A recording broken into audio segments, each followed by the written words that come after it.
All right, guys, so we are back for a PGA DFS video here. And before I get into it, real quick, it is Charles Schwab Challenge Week, which means that's actually the Charles Schwab Challenge Week. So I'm going to do that video here real quick for you. It's going to be about 2 or 3 minutes or so, and then we'll get into the Charles Schwab Challenge picks. Let's get it going.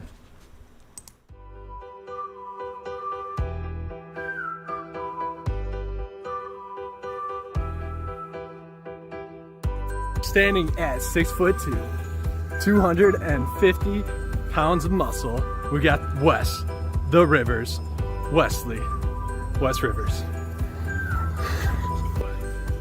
think you should give this a try. Ah, Josh Schwab. Yeah, there you go. Yep. Downtown.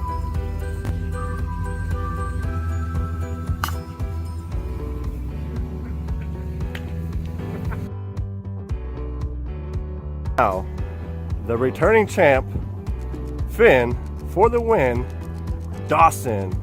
Hey Finn, what are you drinking today? Oh, we got that Charles Schwab. You know that white's in? You think, I look amazing, you should see my PGA DFS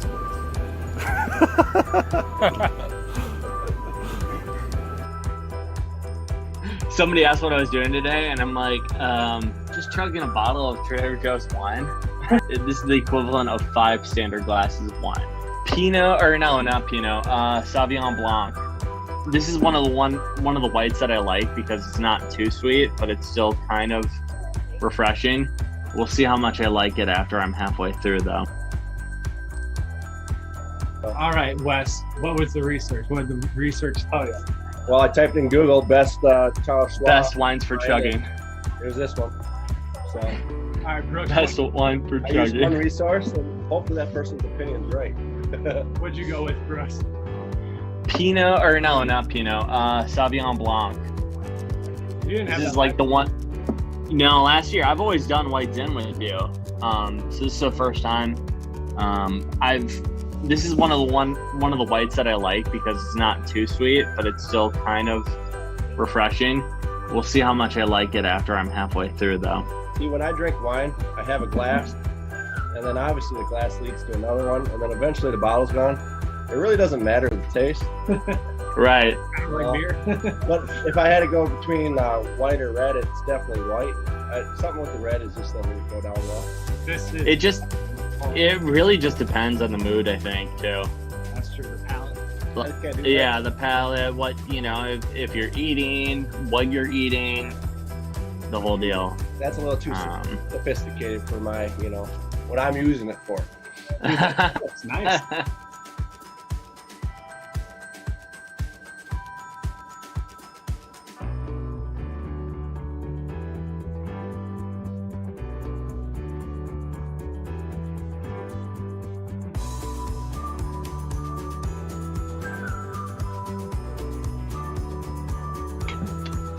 Done.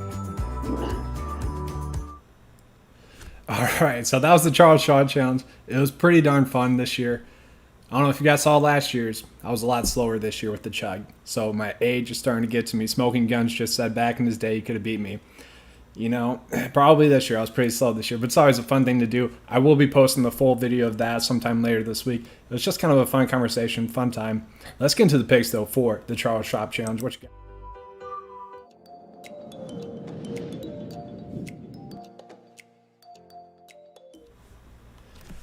All right, so for the Charles Schwab Challenge, a lot of you guys know kind of what it is. You watched the Core Plays video earlier this week, maybe on Friday last week.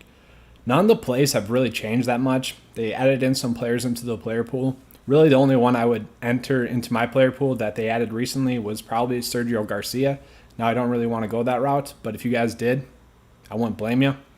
Also, just want to recap some of my favorite plays, and we'll touch on them a little bit later on in the video as we always do. But Webb Simpson, I talked about a lot. He's just a really strong staff fit, and he's kind of at that lower pricing tier on the high tier side, where it's just cheap enough to where you're going to get him at a good value. Just because people like Rory and John Rahm, they're priced the same, and they're the same staff fit. Heck, Webb Simpson has more recent course history. So that's why I like Webb a little bit more. And it seems like a lot of people are liking him as much. He might be the most owned player on the slate. Seeing a lot of Jordan Spieth talk, and I'll touch on that a little bit later on. But I also do want to bring up Harris English, and I think he's going to be kind of chalky as well. And Harris English is a great stat fit. If he was in the 8K range, even like low 9K range, I would think about playing him. He's an elite stat fit. He was in great recent form, and he has good course history. All those three add up to him being a good play. Now, we haven't seen these golfers play in a while, but Harris English did play in some really low caliber events last week, and he did perfectly fine. He was like second overall in that field. I don't know how many golfers it was, but it was there. I liked him. Hey, Smoking Guns. So really, I'll touch on that question here. So really, the Patreon page, it's kind of went away. So what I do now is I just kind of post kind of my first look lineup. It's just kind of like the plays that I would like to see in a lineup build. Sometimes that's 200 over, sometimes that's 200 under, and it's just kind of my first thoughts. And then from there, it's kind of just figuring out what you want to do, whether you want to play cash, whether you want to play GPPs. That's kind of my route to go now. And you guys can get all the plays and stuff on the membership page, and I'll touch on that a little bit later on. So some of the questions that we got here, we'll just look at them. So am I worried about ownership at all?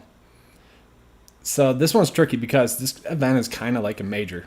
And in majors, I never worry about ownership at all. Because really, there's so many people playing in the events, and there's so many people getting information from different sources that ownership typically doesn't matter. Think about all the people that normally play a different DFS sport and focus on that are giving content advice right now. They're not as sharp as some of the people that regularly do this. So some of the ownerships can be split up to where people wouldn't normally calculate that into ownership. So typically you don't have to worry about that, but I am slightly worried about that this week. And am I worried about any withdrawals? So people withdrawing can be, a little bit weird this week, just with the testing going on and whatnot. And if someone's playing bad, they could easily say, I don't have it yet. I need to practice some more. My game's not there. I'm just going to cut my ties. Now, hopefully that doesn't happen, but that just adds to the variance that's going on this week. And I think you guys will all see that as well. I've had some people ask me my pick to win. And people really don't notice how hard it is to pick someone to win. But I would say if I had to pick one, it'd be Webb Simpson. He's just a great staff fit, and I like him a lot as a play. Like if you were doing one and dones, he'd probably be the one I go with. But I already used him. What was it for when he won? What was that? The Phoenix Open, or can't think about it. It's been so long. But it was for that tournament. And then my thoughts on Jordan Spieth. So I've tweeted about this a little bit. Some people have talked about this as well. Jordan Spieth is just such an interesting play this week.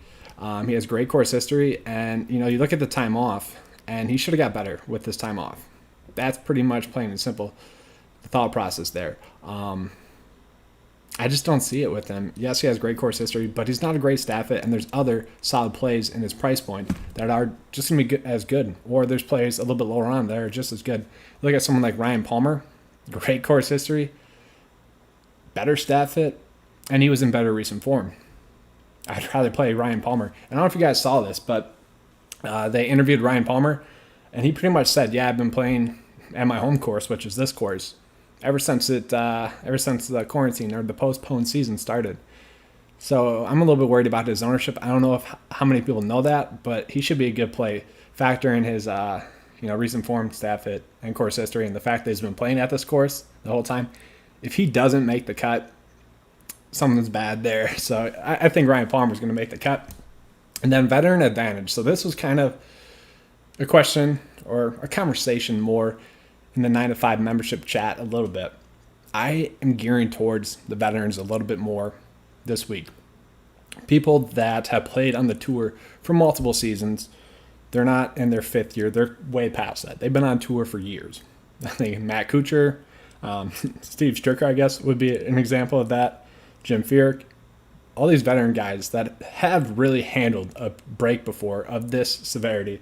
Some of these golfers, they've taken a couple months off here and there. Now, obviously, most golfers don't want to do that, but some have chosen to do that to just give themselves a refresher. So they'll be more acclimated to how to, go about training or getting ready for an event after that long of a break. These young guns, they've been playing golf probably their whole lives. They're not used to getting that big of a break.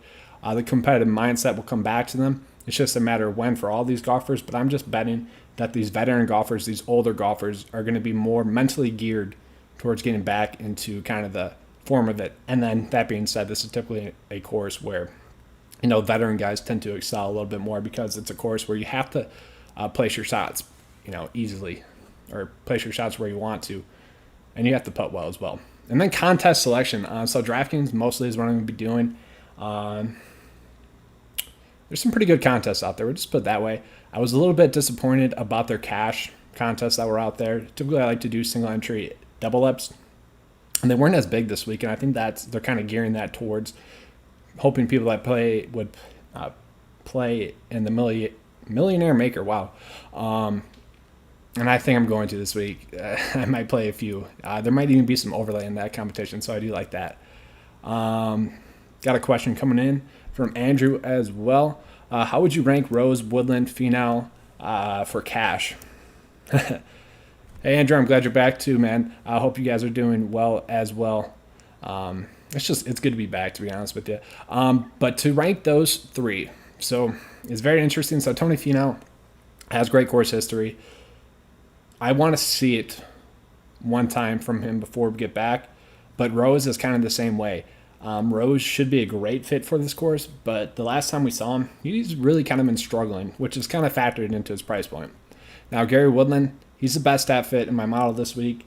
He doesn't have that course history in the last 4 years, but I really like Gary Woodland. Sure, his last event, the Players' Championship, it was looking like he might miss the cut. Maybe. I think he would have bounced back. He was going to be a showdown pick for me in round 2 of the Players. So for cash, I would go Woodland, Finau, and Rose in that order. It is close there, but I definitely like Woodland a lot better than the rest of the two. Now, with all these players, they all get that, reset.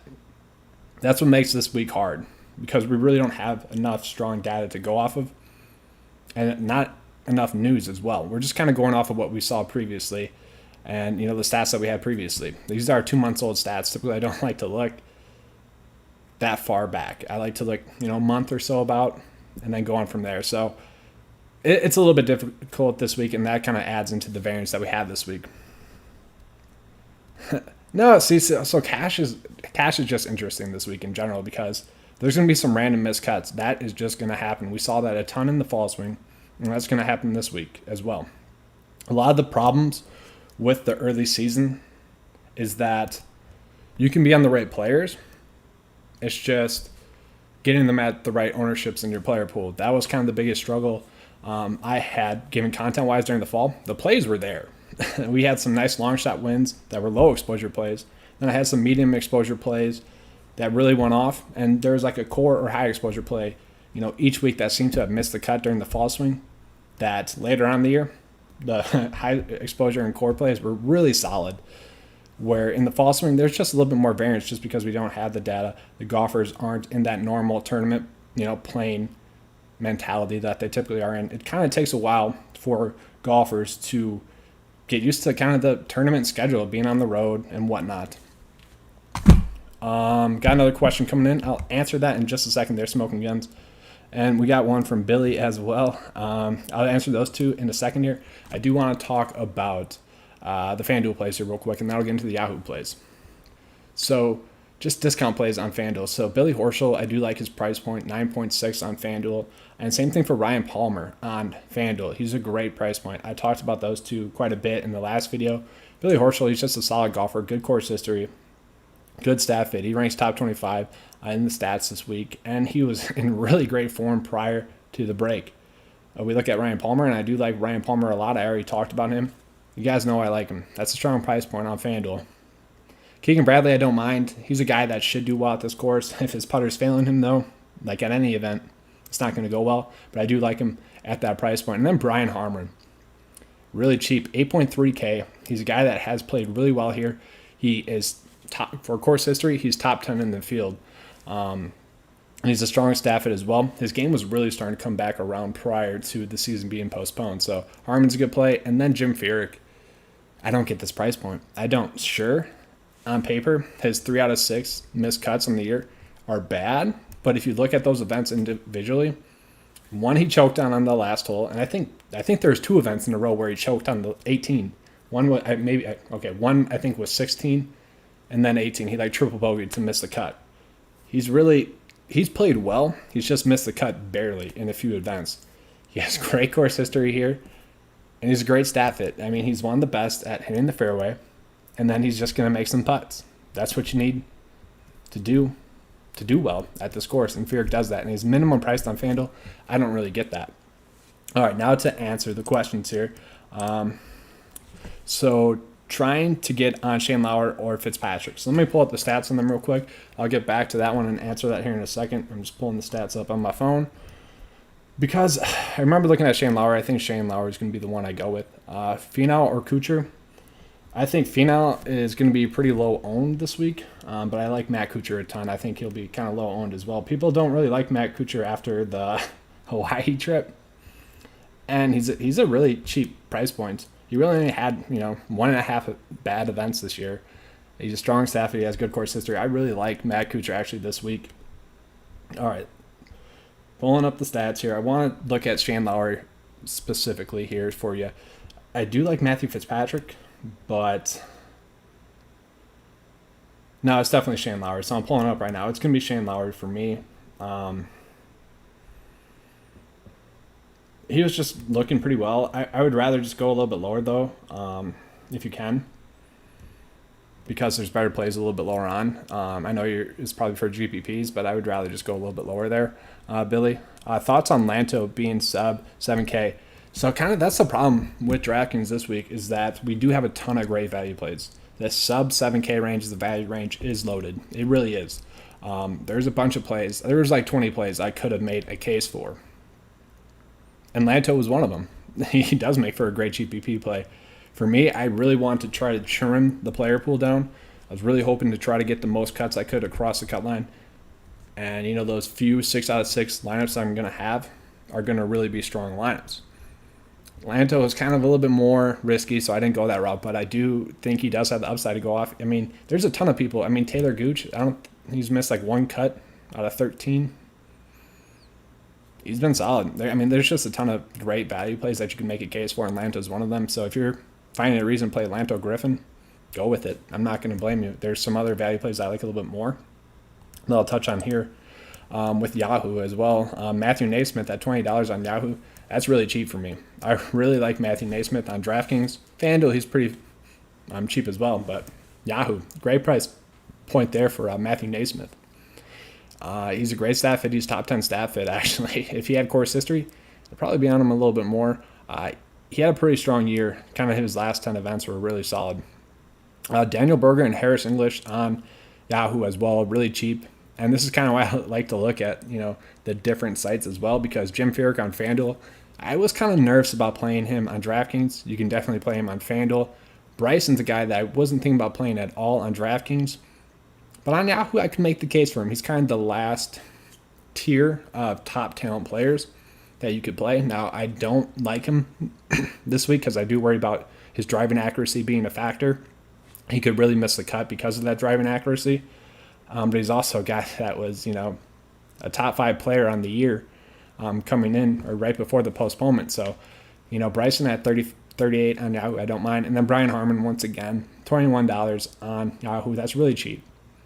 I don't think I'll play him on DraftKings, but on Yahoo and FanDuel, I could definitely make the case to play someone like Brian Harman. So do we got any more questions coming in? Be happy to answer those. Gonna have a sip. I got some cider boys. I don't know if you guys are from Wisconsin. It's like a poor man's version of Reds. It's not as good. Kind of wish I had a better one, to be honest with you. Fantasy draft. I got you, Billy. That makes perfect sense then. Fantasy draft is something I haven't really been able to get into. I probably should, because I've always kind of liked the thought process behind FanDuel or fantasy draft.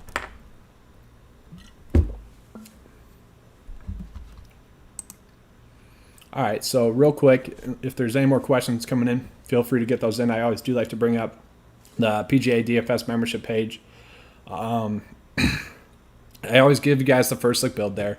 Give you guys the core plays, the value plays. And the value plays, I think, are really what separates 9 to 5 from the rest of content providers out there. Typically, the value plays are really the money makers with 9 to 5. Typically, they're finishing top 15, top 25, top 10. Like I said, Matthew Naismith has been a guy that we rolled out a ton, and he was pretty much a value play kind of the whole year. I think Tyler Duncan was a 7K play when he won earlier this year, so that's not exactly value play, but we touched on him that week. So I think that is the separation point, is really those value plays. And then really on the top end, my goal is always to just hit on the guys that are most likely to, one, make the cut, and then those top end guys, if they make the cut, then you know they're going to finish top 20, top 10, and maybe win. And then that's just kind of the content schedule there. I will be posting a podcast, I think, here a little bit more with the PGA DFS picks. And then last minute adjustments too on the membership page. I did post in the chat today going over the showdown picks, which I was a little bit disappointed by the showdown contest today. And I typically don't like to play first round showdown contests anyways, but I do like the showdown picks this week. I'm really excited for Friday showdown contest though. Got some more questions coming in. Homa, Horschel, English, Palmer, rank. Okay, so for me, I got to go English first. Love the price point. For me, I like Horschel a little bit more than Palmer. I think Palmer is just going to be really chalky, and that's why. But really, that splitting hairs there. Those two are really solid options. And then Max Homa. I think Max Homa, great play. More of a GPP play, though. And it is a GPP option, like you said, but that's my rank there. It's really close. I think English is kind of a step ahead of everyone, but he could be chalky as well. Think Spieth has a chance to top 10. So Spieth is really interesting. I'll touch on this again. So Spieth has been finding ways to make the cut. He has been grinding. So the price point at 8K at a course that he's done well at is really appealing. I get that because he just finds ways to make the cut. He kind of always does what he needs to do at these events, whether it's a major WGC event. You don't really have to do much. You just have to show up. So with Spieth, recently I haven't really been looking at those finishes too much, just because, heck, show up, get a paycheck. That's pretty nice. He does have a chance to make a top 10, but there's so many better plays lower than him that you could go with that are less risky, easier to predict. And that's what I like to do. I like to go with the plays that you can predict the most, and I can't really predict Spieth. What are your thoughts? Hey, Hotzi, what's up, dude? Hope you're doing well, man. I kind of want to have you on for a Bills podcast. I think I remember you saying that you were a Bills fan. Might want to have you on for a podcast there. I think it'd be a pretty good one there. Anyways, Bazudenhout, I think you might have told me how to say that last name too. I'm not sure. Or Hadwin. So Hadwin I actually do like more. He did recently come out and say, hey, my form's really not where it was 2 months ago. But he was pretty solid 2 months ago. He's a great staff fit, and the price point is really cheap on Hadwin. I think they're both more GPP plays, but I'm leaning more towards Hadwin. I have gone off of Hadwin a little bit more this week than I was, early last week. Early last week, I had him in my main build. Now I'm a little bit off of him. I only have him at around 15% ownership. Hopefully that doesn't come back to bite me. But I still like him as a play. You kind of got to take those comments with a grain of salt, but it still is worrisome that he did come out and say that. Who's my favorite 7K range play? It's English. It's Harris English. It's tough to avoid him this week. And then any love for Benny Ann, Neiman, Poulter, Moore. So typically this would be a great event for Poulter. He was really struggling there. I think I like Ryan Moore the most just because I haven't seen anyone talk him up at all. And he's a guy that really is hit or miss. If he makes the cut, he's going to have top 10 upside. That's really just what Ryan Moore does. Ryan Moore is kind of a guy that I always sort of think about in GPPs, especially this year, I should say, because if he does play well, it's going to be a top 10 finish. That's just kind of how he is. So for GPPs, I would roll with him. Yeah, trying to condense the core up. I really don't like to go over 5 players for a core, and then I'd kind of just like to have around 5 at high ownership or so, which is it ranges from 50% for the core for me personally. It really depends on the week. And then about 40% for high exposure. Like I said, depends on the week. Those numbers are a lot lower this week. For core plays, it's around 35% for me this week, and then around 30 for high exposure. So it's a lot tighter this week for my exposures. All right, Ozzy, I'll shoot you a Twitter message here probably in the next day or two, man. Everything's well here. Glad to hear it, man. Jazzy? I don't think anyone's liking Jazz this week. I do want to mention, this might be the homer in me coming out, but Steve Stricker, for some reason, at 6.2K, is popping for me. Not popping. He's not popping. I'm sorry. That's the wrong word. But he's catching my eye. Just because 3 straight make cuts. And like I said, the veterans really do have an advantage. He's an old guy. He kind of probably needed the time off. He already does take time off for family time. It's typically around a month or so. He plays on the Champions Tour. And then he plays some PGA Tour events. If there is ever an event where Steve Trigger is going to make the cut once again, I think this would be his event too. And I already mentioned Chad Campbell. I really like him as a staff as well.